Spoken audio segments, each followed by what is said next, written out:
புள்ளிமானு பெண்ணானதா கெண்ட மீனு கண்ணானதா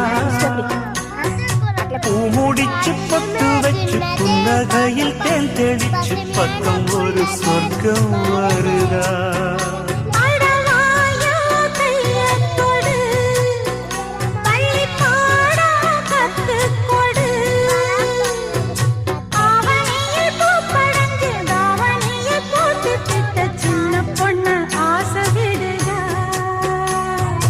ஆவாரம் பூவாட விடுவேனா ஒரு அச்சாரம் வைக்காம இருப்பே